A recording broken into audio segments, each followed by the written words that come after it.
Good day, this is Princess Manalo, and today I have a question for our viewers. How can an action or decision be considered morally acceptable if it produces both good and bad effects? Well, that can be answered by the principle of double effect. Principle of double effect is an ethical principle basically states that an action can be morally acceptable if the harmful effect did not is not intended, and the good effect did not result from the harmful effect. Basically saying na our action can be considered morally acceptable if the good effect doesn't come from ways that can harm others. Kumbaga, the end does not justify the means. So, if we want a good effect, dapat gawin natin ito sa mabuting paraan.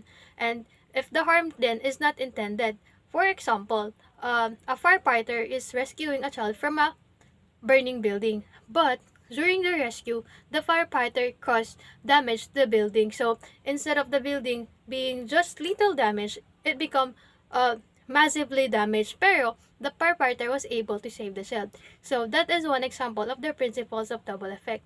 The principle of double effect was inspired by St. Thomas Aquinas during the 13th century, and up until now, it is still used in practice and also used in explaining different concepts and also decision of an individual. Good day everyone. My assigned topic is the proponent of the principle of double effect.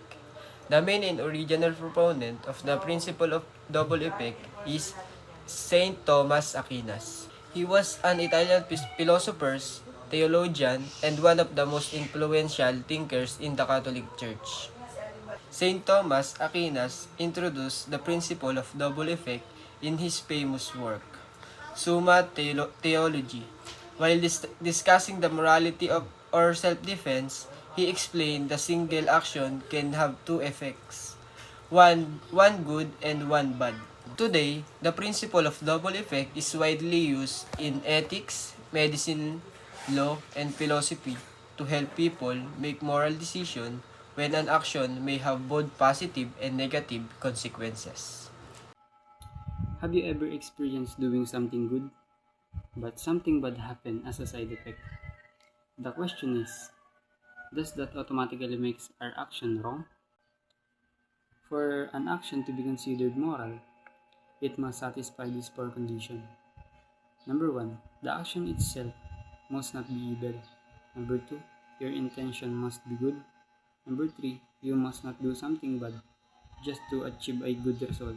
Number 4, the good effect must outweigh the bad effect. And for example, a pregnant woman has uterine cancer and needs surgery to save her life.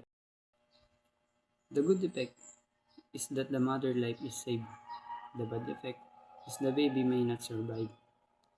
The purpose of the surgery is not to end the baby's life. Rather, the baby's death is an unintended side effect. Since all the four conditions are met, the action is still considered morally acceptable. Today I will explain the principle of double effect, or the PDE can be applied to a dilemma that may experience as a criminology students. So this is the scenario. Our group was assigned to present a group presentation. Everyone was given a task, but the one member did not contribute to the research or the preparation of the topic, even after being reminded several times. On the day of the presentation, our teacher asked why the member could not explain any part of the topic. So I decided to tell honestly the instructor that the member did not participate in the group work.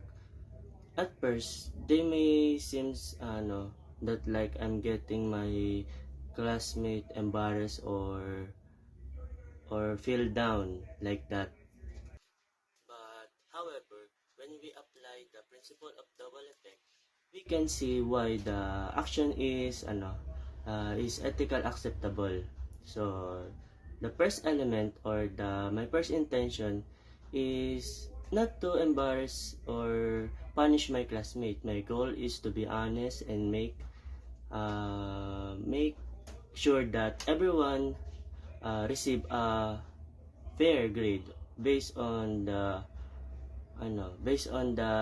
actual contribution, the causality or the causality, The good effect is that the instruction or the instructor can fairly evaluate each group member. The group result concern from telling the truth, not from my classmate receiving a lower grade. The lower grade is only a possible consequences, not the purpose of my action. That's the second element. The third one is the proportionality. The benefit of maintaining honesty, fairness, and academic integrity is greater than the negative effect of one student receiving a lower grade because of their own lack of participation. And lastly, the circumstances.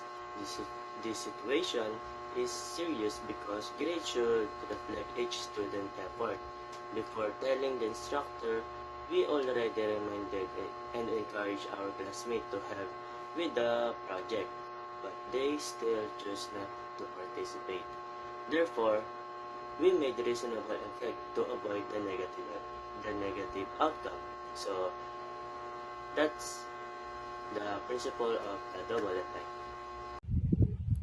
So, what is the disadvantage of double effect? Number one, the good intention. It allows people to excuse a predictable outcome just by saying, I know it would happen, but I didn't mean for it to happen because we cannot read mind. Anyone can claim they had a pure motive to justify a bad actions. Number two, if ignore the value of outcomes.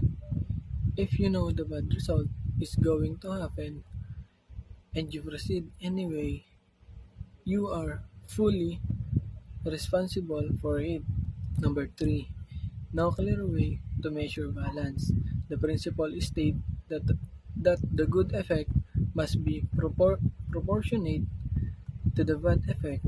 However, it gives no objective for formal to measure this. It's leave it entirely up to the individual to guess how much civilian damage or physical harm is acceptable to achieve a goal. I'm Shamel, and this is my part. Advantage of cross, the principle of double effect. First, it helps people make difficult moral decisions. Some situations should have no perfect solution. The principle of double effect provides a guide for choosing the action that produces the greater good while minimizing the harm. And second, it values good intention. The principle emphasizes that a person should act with the intention of doing good, not causing harm. The harmful effect should never be the desired outcome. 3. It protects human life and dignity. The principle of double effect does not allow intentionally harming or killing innocent people, even if doing so could benefit others. And 4. It is useful in medicine and healthcare. Doctors often use this principle when treating seriously ill patients. Some treatments may have harmful side effects, but they are acceptable if the purpose is to help the patient. Number 5 is it is widely used in ethics and law. Principle of double effect is studied in philosophy, healthcare, and law because it helps determine whether an action is morally justified. And 6, it encourages responsible decision making. Before acting, people are encouraged to carefully consider both positive and negative consequences of their action. Yun lang. Thank you.